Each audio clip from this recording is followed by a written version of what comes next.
ఈ డిసెంబర్ లో జరగబోయే గ్రీన్ ఎనర్జీ ఇండియా ఎక్స్పో 2025 లో పాల్గొనండి. ఇది భారతదేశంలోని premium clean energy business hub. December 16th to 18th 2025 BIEC Bengaluru Madhavarao metro station సమీపంలో జరగబోతుంది. ఇప్పటి రోజుల్లో క్లీన్ ఎనర్జీ అనేది ఒక ఆప్షన్ కాదు, అది బిజినెస్ నెసెసిటీ. అండ్ ఈ డిసెంబర్ ఫ్యూచర్ రెడీ కంపెనీస్ కోసం ఈ ఏడాది అత్యంత కీలకమైన ప్లాట్ఫామ్ బెంగళూరుకు వచ్చేస్తోంది. శ్రీనివాస్ గారు నమస్తే అండి.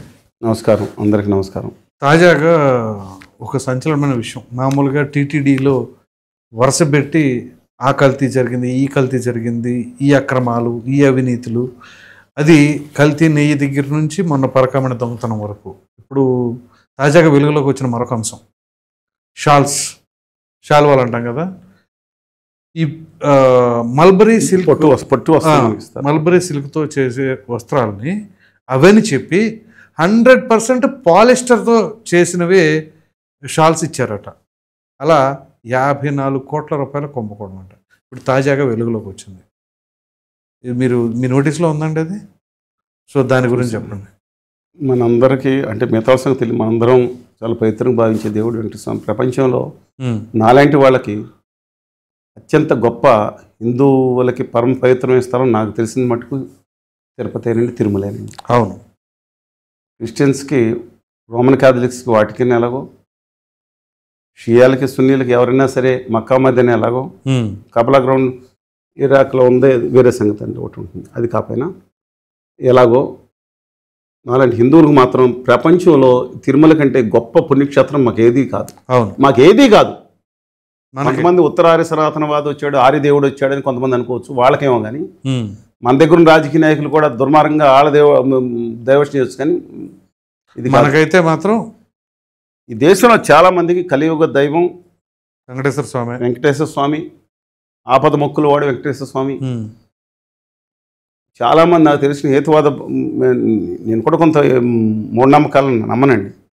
అయినా కూడా మనకన్నా ఒక ఇప్పుడు అహం బ్రహ్మస్మిలా కాకుండా మనకన్నా అధికుడు ఉండాలి, మనం ఒక భక్తి భావంతో ఉండాలి, ఆధ్యాత్మిక భావనలో ఉండాలి అనుకున్నప్పుడు అక్కడికి వెళ్తే ఆ పవిత్రమైన భావన మన అక్కడికి వెళ్ళొచ్చిన కొన్నాళ్ళ వరకు వైబ్రేషన్స్ ఉంటుంది. అవును.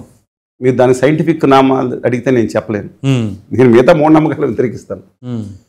అలాంటి దాని యొక్క పవిత్రతను దెబ్బతీసే చర్యలు చాలా కాలంగా సాగుతున్నాయి. ముందలండి నేను చాలాసార్లు ఇంతకుముందు కూడా చెప్పాను, వాళ్ళు ఎవరో మనం బయలుదేరి ఎవరినో ఐబొమ్మని ఎన్కౌంటర్ చేశారంట. మీరు కంగారు బొమ్మ, దీంట్లో ఐబొమ్మ ఎందుకు వచ్చాడని చెప్పండి. ఎన్కౌంటర్ చేయాల్సింది అతను కాదు, ముందు కల్తీలు చేస్తా ప్రజల ప్రాణాలని నెమ్మదిగా చిన్న పిల్లల్ని పాలలో యూరియా కల్తీ చేసి ఇంకోటి చేసి కెమికల్స్ చేయడం వల్ల చిన్నపిల్లలు, అందరికీ పిల్లలు ఉంటారు కదండి, ఆ చిన్నపిల్లల్ని వాళ్ళకి అంటే కొంతకాలం అయ్యేటప్పటికి జీవం నశించిపోయి జీవోత్సవాలుగా చేసే ఉరిశిక్ష చేయాల్సింది వాళ్ళని, కాల్చి చంపాల్సింది వాళ్ళని. ఈ మానవాళికి ఒక కత్తిగా అచ్చేసేవాడు ఒకసారి జీవితకే వేస్తే పర్వాలేదు, వీళ్ళకి మాత్రం ఉరిశిక్ష చేయాల్సింది. వాడు ఒకసారి చంపేస్తాడు, ఆ దుర్మార్గుడు ఒకసారి చంపేస్తాడు. నేను దాన్ని సపోర్ట్ ఇట్లా, కానీ వీళ్ళు దుర్మార్గులండి, అంతకంటే చెప్తున్నాను. దయచేసి ప్రతి ఒక్కటి ఈ కల్తీలో చేసేవాళ్ళు కత్తి పెట్టి పొడిచిన దుర్మార్గుల కంటే అత్యంత నీచులు వీళ్ళు. దీన్ని మనం కట్టేలు చేయాలి ఫస్ట్. సరే, ఇది ఒక స్టేజ్.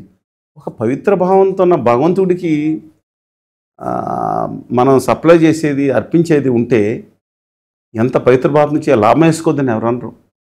ఆ ఉత్తరార్య సనాతన వారిని మీకు బాగా, ఆ బోలే బాబా ఎవడున్నాడు కదండి, ఆ కంపెనీ జైన్లు అంట, వాళ్ళు హిందూ సనాతన వాదాన్ని హిందూ మతం కోసం ప్రయాణం ఇస్తారంట.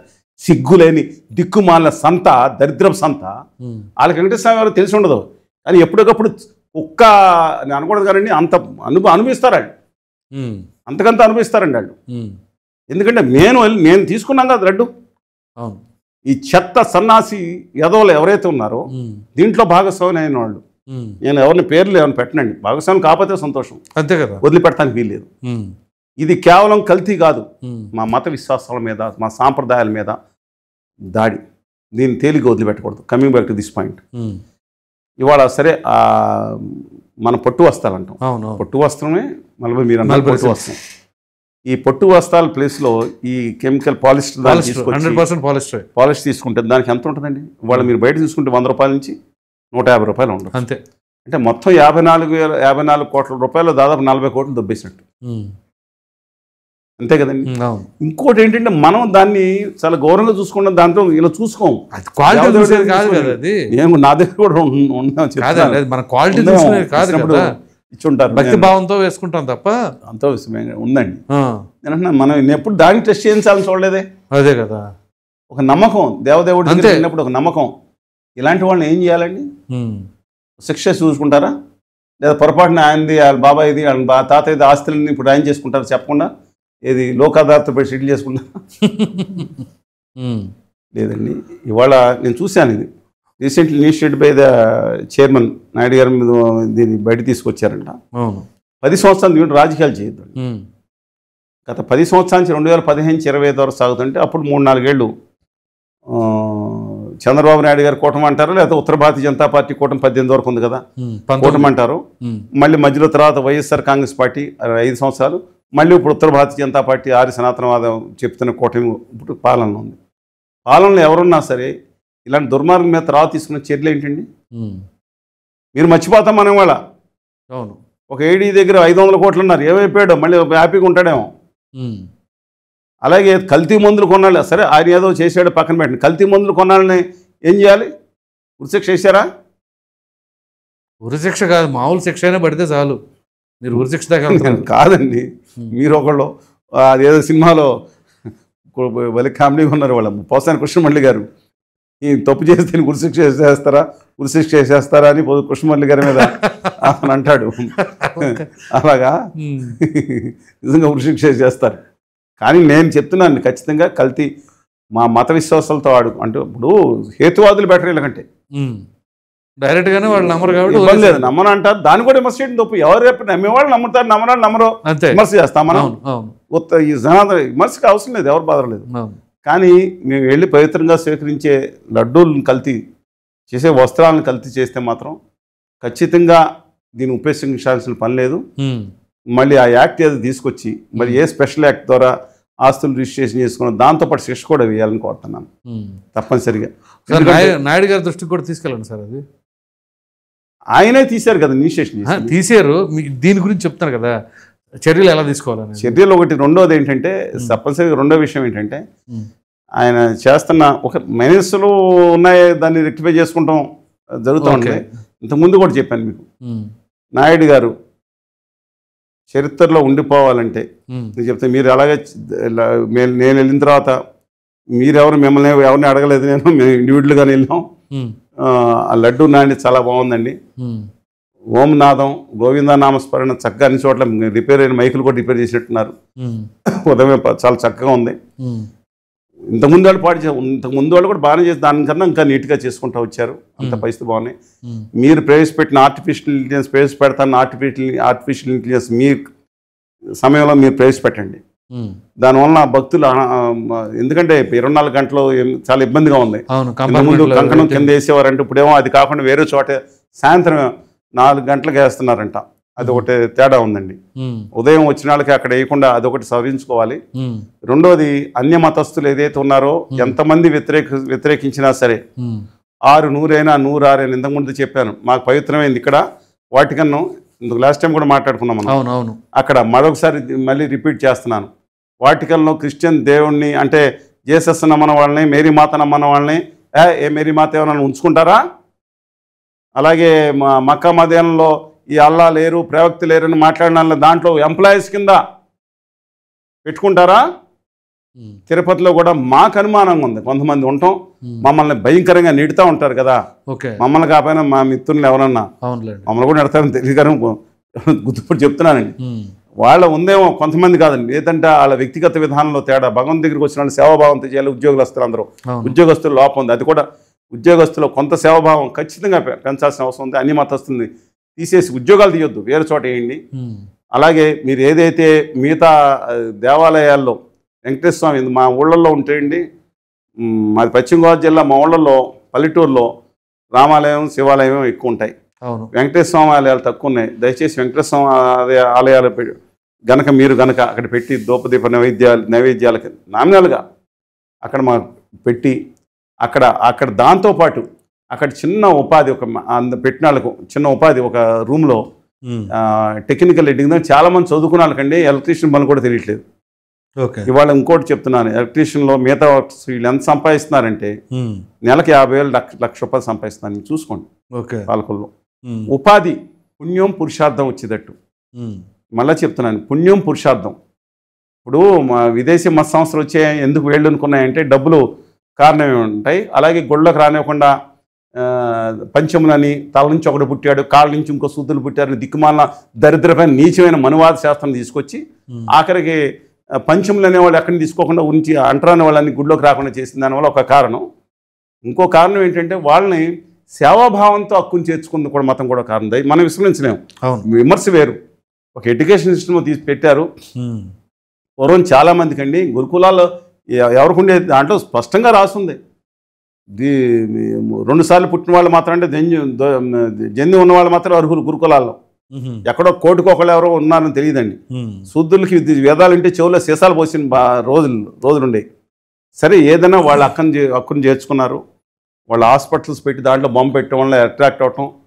అంటే కొన్ని కుట్రలు కూడా ఉంటాయి. నువ్వు దేవుడిని నమ్ముకుంటే బాగుపడతావంటే ఆ విధంగా మానసికంగా చేయటం, ట్యాబ్లెట్స్లో కొన్ని ఉండొచ్చు. కానీ మనం కూడా సేవాభావంతో ఉండాలి. మీరు ఆ స్వాముల్ని మార్చండి, మేము అంటుకోకూడదు.